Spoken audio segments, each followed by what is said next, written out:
Benarkah Tuhan hanya satu? Perjalanan mencari kebenaran tidak semestinya berhenti sepanjang kita hidup. Kehidupan ini sungguh dinamis, selalu ada yang baru setiap waktunya. Tapi kebenaran apakah dinamis atau statis?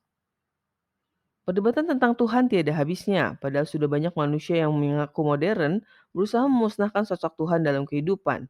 Nyatanya, pembahasan tentang Tuhan selalu hadir dalam perbincangan manusia.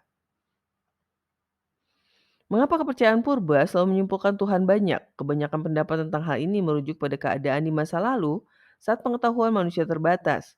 Manusia selalu berpikir bahwa alam yang agung ini tidak mungkin diurus hanya oleh satu zat. Kepercayaan yang lebih modern menyimpulkan Tuhan hanya satu. Mengapa disebut modern? Karena sampai sekarang kepercayaan animisme dan dinamisme memang selalu dikaitkan dengan manusia purbakala. Para nabi yang dimulai dari Adam alaihissalam dipercaya menandai dimulainya peradaban manusia modern, Homo sapiens. Walaupun sampai sekarang belum ada kesepakatan Tuhan hanya satu dan satu-satunya. Para penganut agama monoteisme pun seakan enggan mengakui Tuhan alam semesta ini hanya satu.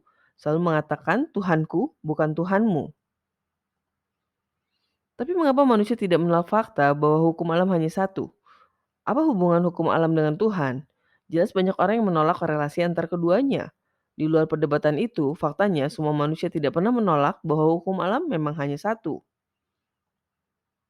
Sekarang sedang ramai dibahas tentang multiverse. Kemungkinan tentang adanya multiverse merupakan sebuah interpretasi dari teori relativitas umum dan mekanika kuantum, terutama karena sifat partikel yang bisa berada di suatu keadaan berbeda dalam waktu bersamaan. Dalam multiverse, jika hukum alamnya tidak satu, jelas kita tidak akan beririsan.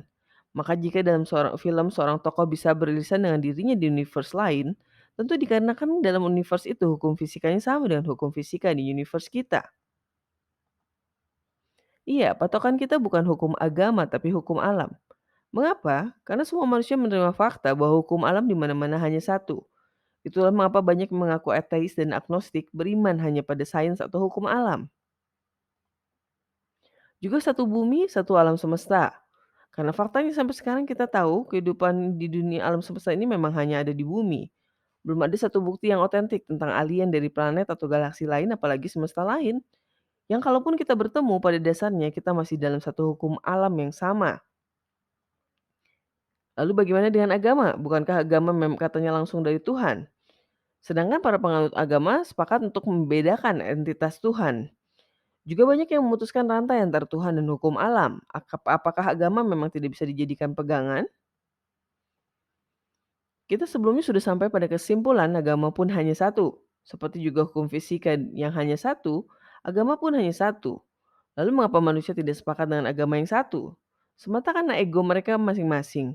Secara logika, jelas hanya masuk akal jika agama pun hanya satu karena berasal dari Tuhan yang satu. Kita nanti akan mempelajari betapa persoalan tentang Tuhan hanya satu, bukan semata doktrin. Tuhan hanya satu adalah fakta. Tanpa kita sadari sebetulnya ini adalah fakta terbesar dalam alam semesta yang membolak-balikan persepsi kita tentang kehidupan. Ada tuntutan yang lebih sekadar fakta yang kita harus mulai memahami dengan lebih dalam.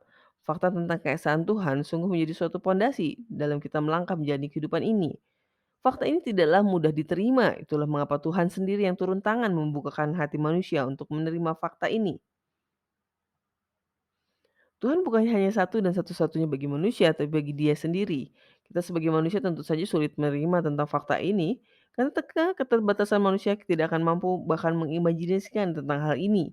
Kita tidak akan sanggup bahkan berpikir mendalam tentang hal ini. Hal yang terpenting bagi manusia tentang fakta tiada Tuhan selain Allah adalah bagaimana kita semestinya menyikapi fakta itu, bukan tentang fakta itu sendiri. Terima kasih sudah menyimak, tunggu konten kami selanjutnya.